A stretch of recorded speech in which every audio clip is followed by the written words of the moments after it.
So here we are, it's late March. Here at Venture North, we think of late March, we think of river fishing. It doesn't matter if it's on the boat, wading the rivers for steelhead, or up and casting from shore for walleyes, whatever. The rivers are our life. I grew up fishing rivers.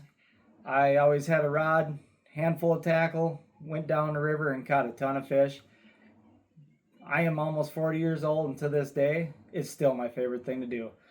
So this time of the year, we're looking at getting geared up, and I want to show you just a few simple things that we use, and it puts a ton of walleyes in the boat, and some really nice walleyes.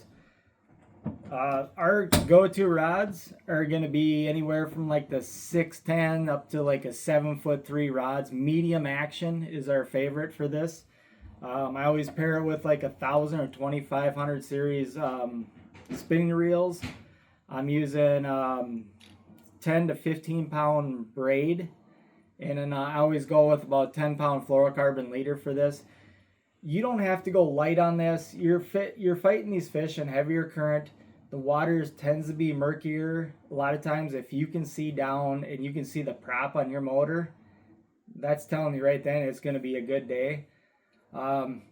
Other times the water is going to get really dirty and kind of milky. The fish are going to be a little slow, but going up to a 10 to 15 pound fluorocarbon leader is not going to, push away some bites. For tackle, simple. I love pitching jigs in plastic or slow pulling jigs in plastic upriver.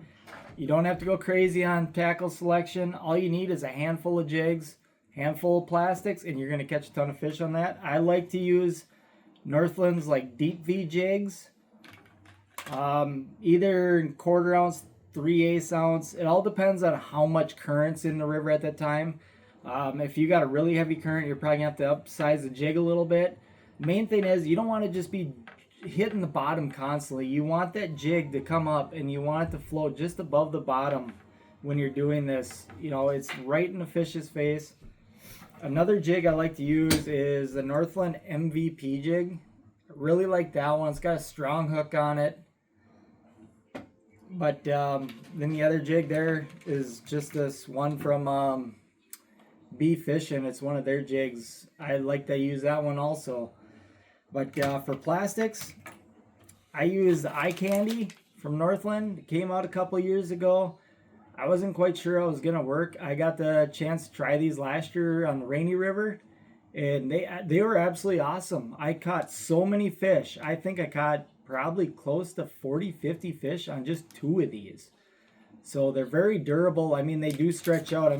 So I'll take one out and I'll actually demonstrate that for you. These things are incredibly strong and durable. Like I say, they're well worth the money. They're what, $6 a pack, I think is what they were. So I just grab them. These things they're pretty darn. You really don't get to see that out of many plastics, so that's pretty darn neat. And they do last a long time, like I said. The other ones I like to use are these pulsars from Bee Fishing. Those things, I've caught so many big fish on them. I've caught a ton of fish on them. Not as durable though. They do get their tails bit off quite a bit. But I like to have a darker colors, and I like to have all the way up to just pure white. And I'll switch out throughout the day. You might start out with a dark color, and by the afternoon you're using a bright color, or vice versa, whatever it takes. So like the colors, that all depends on the light. If you got sun out, or if it's cloudy, or if you got like a heavy overcast where you got like a snowfall. Sometimes that happens in this time of the year. But other than that, just have a selection of different colors and just keep trying out and see which working best. Sometimes you're using like a pure white and you catch 5 fish in a row, and all of a sudden nothing's happening on that, and somebody else in the boat is using a darker color and they start catching them. So you just switch up throughout the day, and that's what we do. Another brand that we like to use is these Keitechs. They're pretty darn durable also, and they're not too fairly expensive, but so like really, that's all you really need is just some jigs and plastics. You're gonna put a ton of fish in the boat, It takes a little bit of finesse work to try figuring out how to use these. After you get the hang of it, you're going to want to ditch a live bait altogether. And on the Canadian border of the Rainy River, you can't even use live bait on their side. So this is what we always carry in a boat. I haven't used live bait for spring walleye fishing in probably close to 10 years.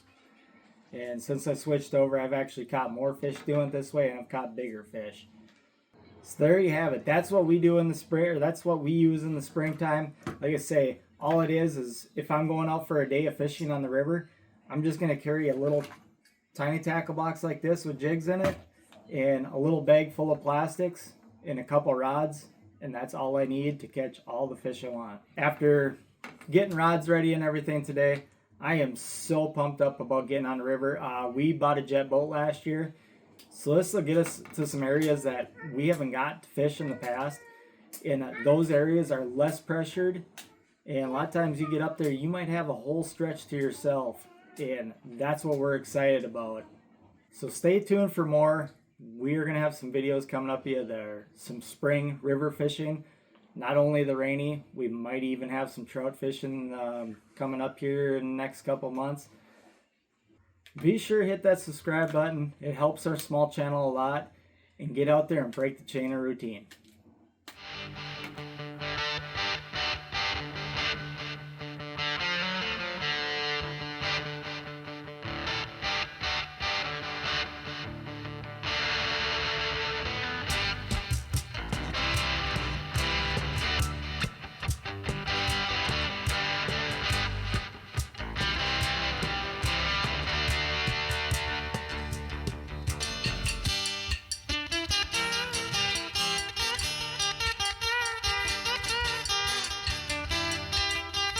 Thanks for watching, guys.